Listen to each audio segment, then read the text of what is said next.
Hi, it's me, Crystal. So today I thought it would be fun to do the Booktube Real Talk tag, and I first saw this on Murphy and the Pierce channel, I want to say a couple months ago. So I will link that video in the description bar along with the questions in case you want to just see the questions or you want to answer them at home or whatever. And originally I was going to do the end of the year book tag, but I feel like I just answered a couple of those questions like in another tag, and so I thought it would be more fun to do this one.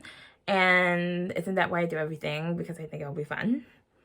There are 7 questions. Let's just get started. And the first question is, what's something nobody told you about BookTube before you started your channel?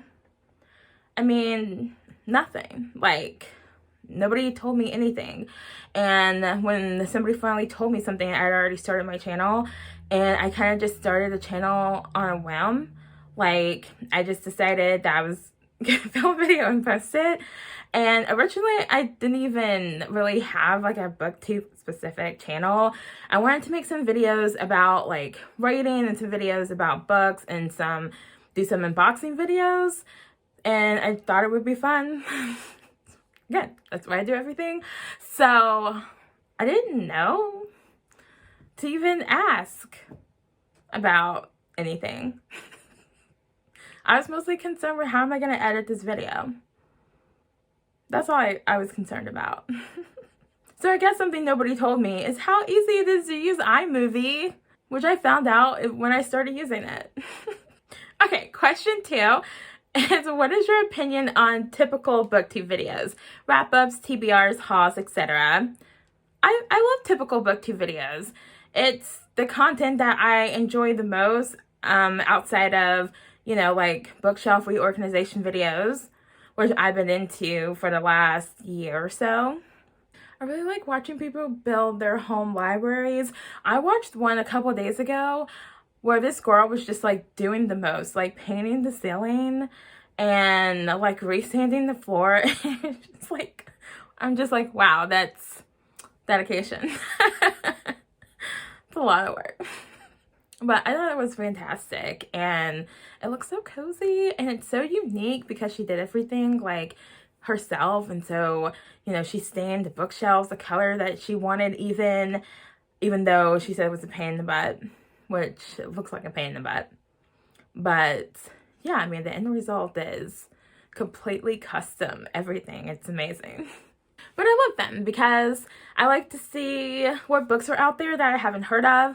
I like to get opinions, other people's opinions and thoughts on the book that I'm interested in reading, you know, and a book that I've already read.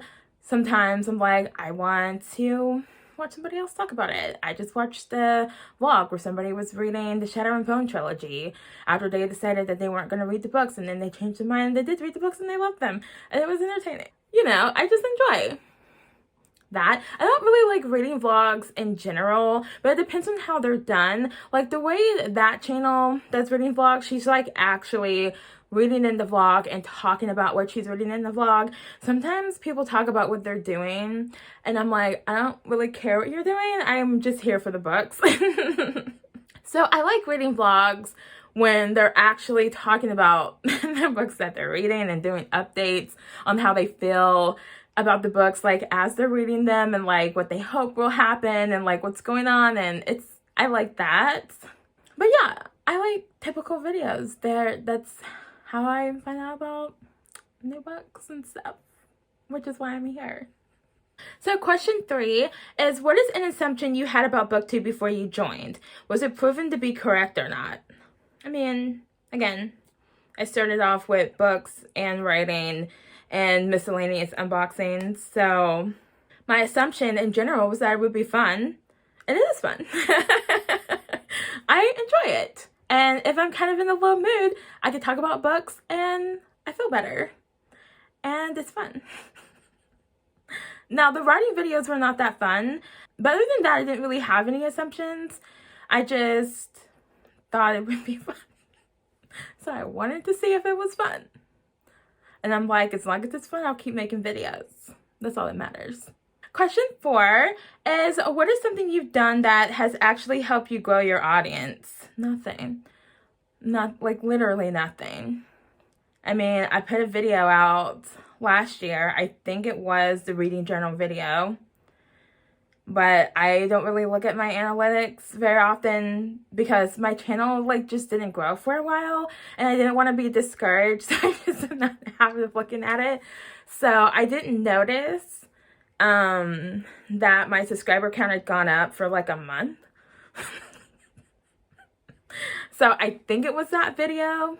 But I also posted like a LitJoy unboxing around the same time that got a lot of comments because I think people were not the most happy with that box.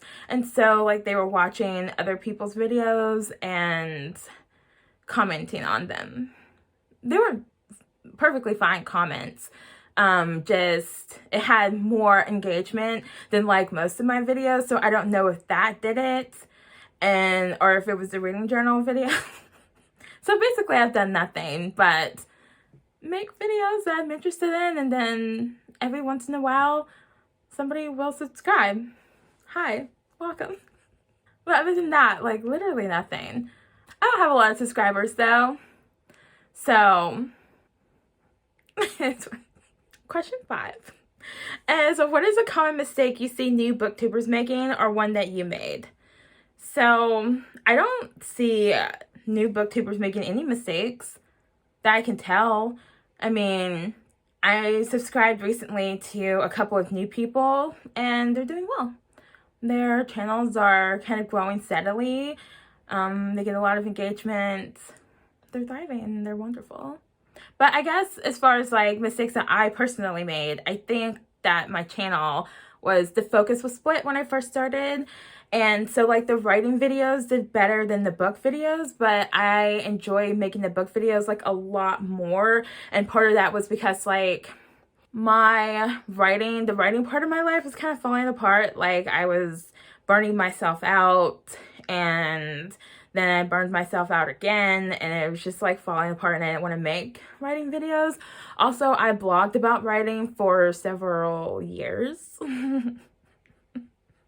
And I didn't have anything else to say because I was blogging about writing on like Wednesdays, and then I would post videos on Monday typically. And I just didn't have anything else to say because I said everything I wanted in my blog. So I just didn't really enjoy making writing related videos all that much. I didn't mind talking occasionally about like what I was working on because that's fun for me. But like a lot of times I didn't have anything to say on that front. So I just had nothing to say.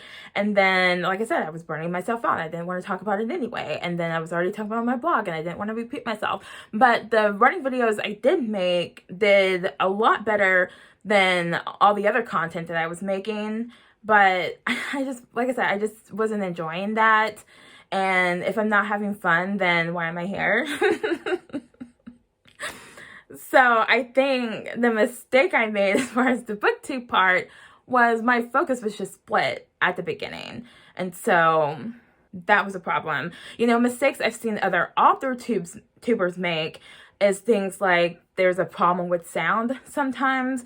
People think they need to have like music in the background, and so like the music will be too loud, and I've seen situations where like I can't even hear what they're saying because the music is so loud, or people not adjusting the audio, and then I can't hear what they're saying because the audio is so low. Like when I started making videos, I actually watched what the video looked like and what it sounded like on YouTube, and then I manually adjusted the volume the first couple years of my channel, probably the first few years of my channel, because I stopped having to adjust the volume when I got an iPhone 11. I have a 12 now because I want a smaller phone. But yeah, because, you know, I wanted the experience for whoever wants to watch my videos. I just didn't want them to have the audio problems that I was experiencing with other people's videos. But I haven't really seen that on Booktube, but I have seen that on AuthorTube. But yeah, for a mistake specifically that I think I made if I wanted to grow my channel was maybe not have your focus split at the beginning. But at the same time, I just feel like people should make the content they want. And if they want to make bookish videos and writing videos, I think they should do that on the same platform. That's what they want to do. And I just feel like maybe the right people will find you. Most people have more subscribers than I do. So I really don't know what I'm talking about. Or do I feel like I'm in a position to even answer this question? But I feel like that's what I see other people doing. Their focus isn't split and they don't have audio problems. Like, you know, with the volume being too low or the music being too loud or both. Okay, question 6 is, what are your thoughts on working with publishers and sponsorships? I think it's totally fine. And it like helps people like make money on the platform. And so there are people who can like make money making videos, and it can be like their job is to make videos, which I just think is great.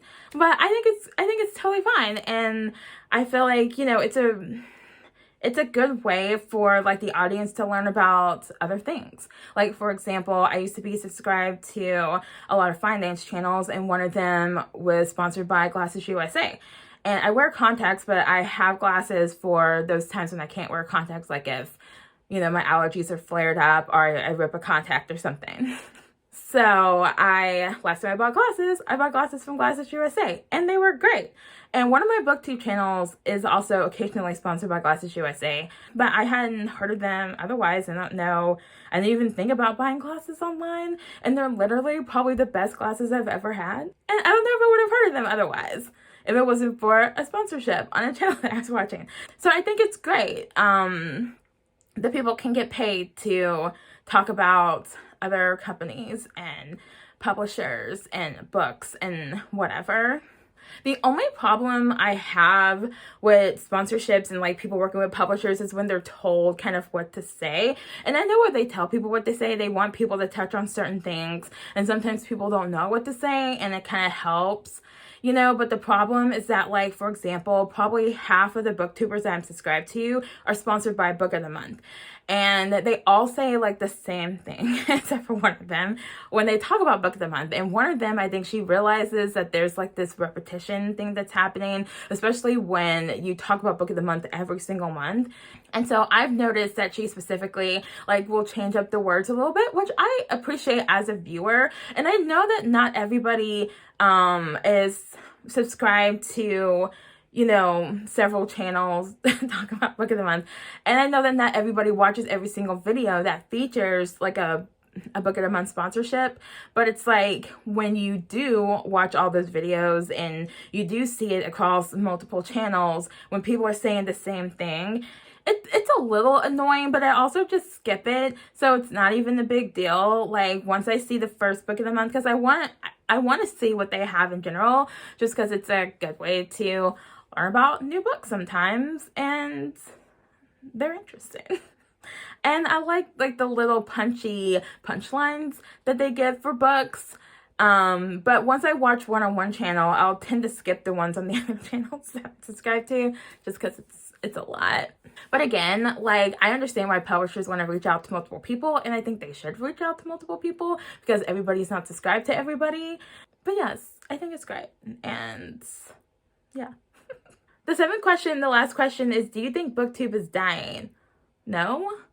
Like I mentioned earlier, I recently subscribed like in the last 6 months, I think, to 2 newer booktubers, and like I said, they're thriving. So no.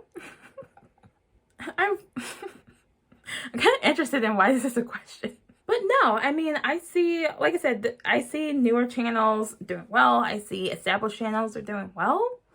It seems like everybody I'm following is doing well. So no.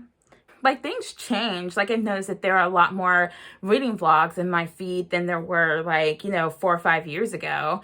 But no, it's thriving. It's doing well. Yeah, love to see it. And I love to see, you know, the typical booktube content, and it still does really well. I hear other channels, you know, they talk about those are still their highest performing videos. And also I love to see, you know, newer content, like reading vlogs where people are actually talking about reading, not talking about, like, you know, I don't know what they're doing when they're not reading. And I like, you know, I really like this bookshelf reorganization videos. Just right now, they're just so great. Yeah, I like tags. I like everything. And then we have, I'm not subscribed to Books and Lola. I probably should because I watch her videos from time to time. but she does like these really interesting videos. Like she did one recently, I think it was recently, where was like reviewing reading journals, which was just like so unique. And it was really interesting. And, you know, she does like really fun videos like that. And some of them are really long, but they're really interesting. So I enjoy watching them, and a lot of other people enjoy watching them. So yeah, it's definitely not dying. I think it's thriving, and we love to see it. So that is all for this video. And this is the last video for November. So I will see you guys next month. I did read some books this month. So we'll talk about them next week. So I hope you had a great November, and I will see you guys next month, and bye.